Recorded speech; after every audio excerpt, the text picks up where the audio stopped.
Ja ispred sindikata Solidarnosti da pozdravim i poselamim sve učesnike godišnjice, 4. godišnjice 7. februara 2014.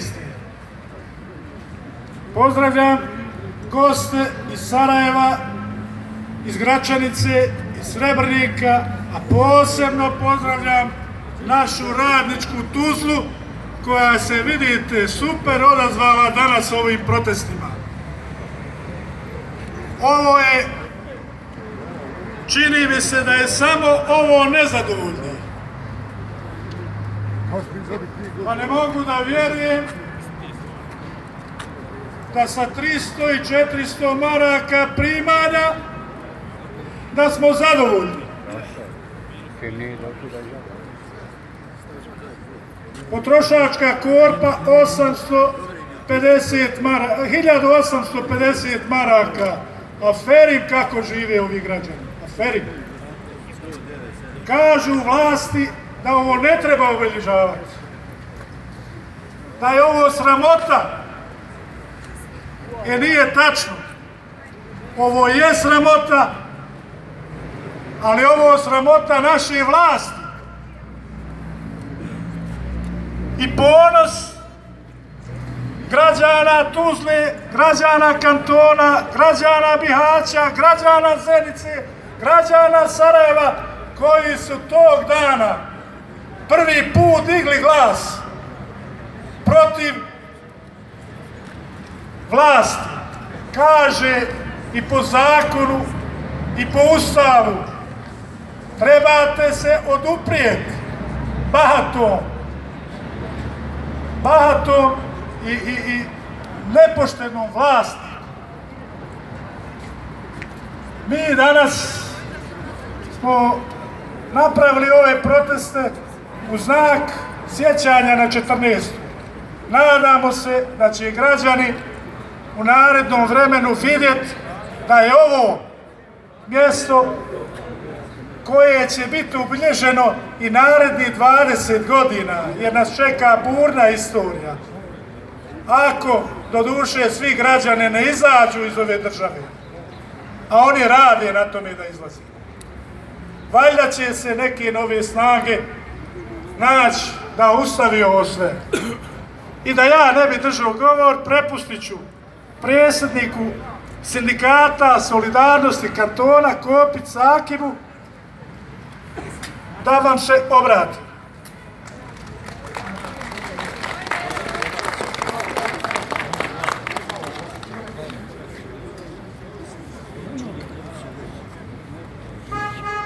Ja sam mali nadmorski visine. Pozdravljam sve prisutne, pozdravljam goste iz Sarajeva, iz Gračanice, iz Srebrenika, pozdravljam Slobodarsku Tuzlu.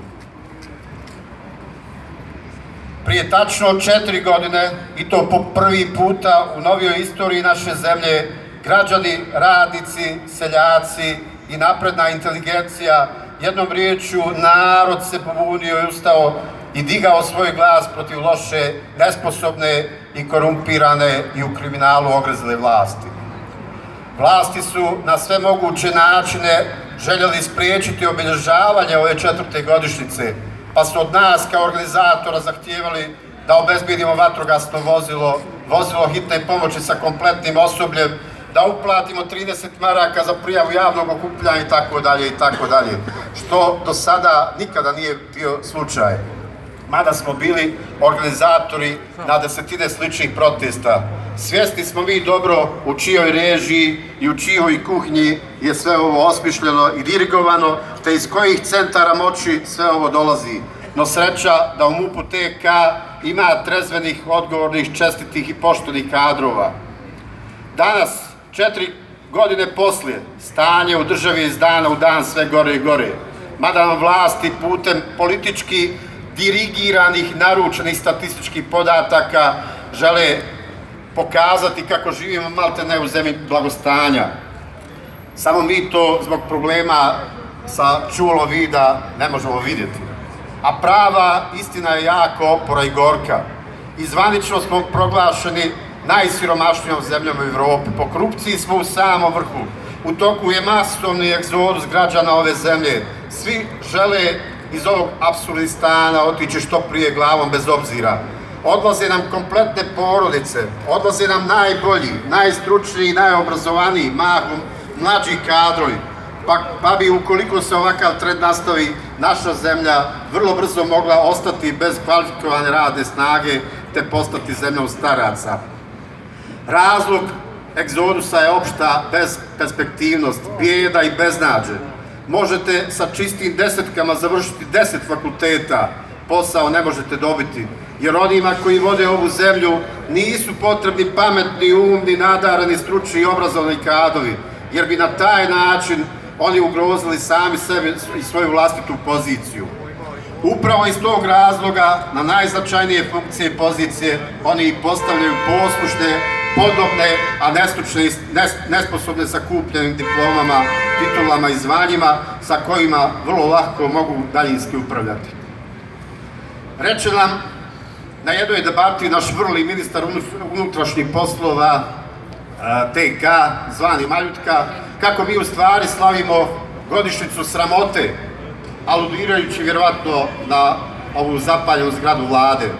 Reče to i netrepnuši čovjek koji se za vrijeme rata bavio švercom oružja, zbog čega je i dobio nadimak Maljutka, što je zadokumentirano i u MUP-u TK, na čijem se danas čelu i nalazi. I nije samo on taj koji sjedi u aktualnoj vladi TK sa kriminalnom prošlošću.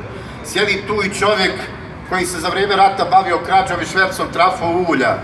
U toj istoj vladi sjedi i ministar koji je, iskoristivši svoju poziciju i utjecaj, zaposlio suprugu, a bez posla ostavio borca koji je od početka do kraja rata bio na braniku otadžbine. To je, drugovi, sramota, da takvi ljudi obnašaju tako bitne i odgovorne funkcije, a ne ova zapaljena zgrada. Pa upravo ti takvi podobni, poslušni, a nestručni, nesposobni i nepismeni klimoglavci su nam zagorčali, upropastili i uništili naše živote i u nama ubili bilo kakvu nadu u bolje sutra. Nadu u neku bolju, svjetliju, sretniju i prosperitetniju budućnost. Kako nas samih, tako i naših sinova, unuka, pa i onih budućih generacija koji tek trebaju ugledati svjetlo dana. Nema napretka u ovoj zemlji, sve dok je politika najisplativije i najprimamljivije i na koncu najplaćenije zanimanje u ovoj zemlji. Sve dok predsjednik Skupštine TK ima plaću od 5.500 maraka, a doktori i drugo medicinsko osoblje, profesori, nastavnici, učitelji, radnici u realnom sektoru, platu od 400 do maksimalno 2000 km nema i ne može nam biti napretka i boljitka. Tek kada obrnemo ove stvari, kada politika ne bude najinteresantnije i najplaćenije zanimanje, tek kada rad, znanje, kreativnost, stručnost i sposobnost i inventivnost budu adekvatno plaćeni i nagrađeni, tek tada možemo očekivati prosperitet i napredak, a samim tim i veći standard svih građana. 28 punih godina na političkoj sceni ove zemlje gledamo jedne te iste ljude. Jedne te iste, meni ponekad i odvratne, njuške i face. 28 godina nam ti isti političari kao pijavice piju i sišu u krv. Za tih 28 godina oni su postali vrsni demagozi, prodavači magle. Mnogi od njih su politiku pretvorili u biznis, pa postaše politički milioneri. A da mi, obični građani, od tog njihovog političkog angažmana nismo imali ama baš nikakve koristi, fajde. Takvih ima i u ljevici i u desnici, da ih ne nabrajamo, svi ih vrlo dobro znamo. Pa zar nije krajnje vrijeme da im kažemo stop, dosta više, ovako više ne može, ovako više ne ide, ovako više neće moći. Ne krivim ja za ovo beznađe u kom se nalazimo politiku i političare. Ne, krivi smo mi i obični građani što smo ih pustili i što smo im dozvolili da nam to rade, da od nas prave budale. Dakle, krivi smo mi što smo to sve već gotovo 3 pune decenije trpjeli, tolerisali i čutke gledali i podnosili. Politika vam je kod nas kao vegeta ili do začin, u sve se miješa. Upravo zbog tog njihovog miješanja sve nam je devastirano i uništeno. Od sporta, kulture, obrazovanja i zdravstva pa do privrede i ekonomije. Politika kojoj su porasli apetiti nije se samo na tome zaustavila. već je svojim prljavim šapama poklopila još i pravosuđe, policiju, inspekcijske organe, boračke organizacije i sindikate. Navešću samo jedan primjer koji jasno potvrđuje ovu našu tezu. Od ukupno 1603 registrovane boračke organizacije u Federaciji Bosne i Hercegovine, niti jedna jedina boračka organizacija nije dala podršku onim istinskim borcima i patriotama koji već gotovo punih 9 mjeseci pred zgradom vlade Federacije traže usvajanje rezolucije. Šta vam to govori? Čiji su igrači, čelnici tih silnih boračkih udruženja, na čije finansiranje se godišnje sa svih nivoa izdvaja oko 150 miliona maraka. Da politika i političari kod nas mogu sve, pa i poništiti volju i želju naroda, volju i želju običnih građana, zorno potvrđuje i primjer opoziva načelnika Lukavca druga Edina Delića od strane 18 vijećnika opštinskog vijeća. Načelnik je na izborima dobio sam više glasova nego njih 18 zajedno, no mi smo ubijeđeni da će u ponovno odmjeravanju snaga Edin Delić pomesti svog protukandidata ili protukandidate i da će on biti novi stari načelnik Lukavca. Ne mogu, a da se ne dotaknem zakona iz takozvane reformske agende, jer su upravo ti zakoni prelamaju preko leđa najsiromašnijih slojeva društva. Počev od zakona o radu, po kome je u ovoj državi praktički uzakonjeno i potvrđeno da živimo u jednom klasičnom robovlasničkom društvu i sistemu, preko zakona o PIU, zahvaljujući kojim će preko 80% budućih penzionera iz realnog sektora biti praktički socijalni slučajevi, jer će imati onu minimalnu penziju od 326 maraka, pa do zakona o akcizama koji će opet najviše pogoditi one sa najnižim primanjima. Naravno, tu je zakon o stečaju, koji je oboren na Ustavnom sudu Federacije, gdje vlada još nije pristupila njegovim izmjenama i dopunama shodno presudi, no ne samo da nisu postupili po odluci Ustavnog suda, već su preko parlamenta i Doma naroda Federacije tražili od Ustavnog suda preispitivanje te odluke i ponovno su dobili po ušima, jer Ustavni sud je 28. septembra prošle godine donio rješenje koji se zahtjev odbija kao nedopušten i od oba Doma parlamenta zahtjeva provođenje ranije donešene presude. Sve češće u zadnje vrijeme možemo čuti izjavu premijera Novovića kako je on i premijera Tuzlanskog kantona, kako su oni riješili sve probleme u Tuzlanskom kantonu, što su notorne gluposti, laži, jer nijedan od gorućih problema nije riješen. Radnici Fortune, poput boraca iz kampa Heroja u Sarajevu, su već gotovo punih 5 mjeseci bore za svoja osnovna radnička prava u šatorskom naselju ispred fabričke kapije. Oni se zajedno sa nama bore i protiv stečajne mafije. Sve što traže je smjena stečajnog upravnika Mehmeda Krajinovića, pokretanje proizvodnje u Fortuni u stečaju i uvezivanje staža. Svake srede, već više od 10 godina protestiraju radnici Polijel Kema, koji izvršne sudske presude koje ne mogu realizirati, i pored činjenice da je imovina popisana na njihova imena. Radnici TTU dalje svakog ponedeljka štrajkuju ispod fabričke kapije, jer su nezadovoljni što se na njihova radna mjesta dovode ljudi sa strane, mahom iz Banovića. Oni traže uvezivanje staža, isplatu za osnovnih potraživanja, te konačno penzionisanje onih koji su za to ispunili uslove. Linica Pčelika prodata u stečaju, svi radnici ostali u čerki firmi Bosnija Valves u stečaju, koja nema nikakve imovine, ali ima ogromne dugove. Radnike vlada TK ostavila na cjedilu i oni će upravo zbog njihove greške ostati i bez bilo kakvih potraživanja i bez uvezanog radnog staža. A sama tvornica ide u likvidaciju. Bravo Fadila i Bego, iskrene čestitke na dobro obavljenom poslu. Rekoše oni koji su konačno i trajno riješili, rekoše oni kako su konačno i trajno riješili, a idu. A kako su to riješili? Evo vam prave istine. Dozvolili su firmi Intral koja je imala pogone u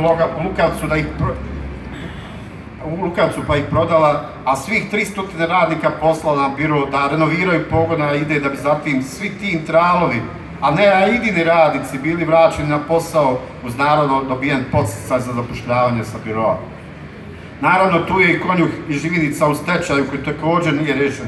Tu je problem Fruteksa iz Čelića, problem radnika remont montaže, rudara Investa iz Banovića, borca iz Banovića, Guminga i inih, hotela Tuzla. Tu se pojavljuje još jedan problem koji će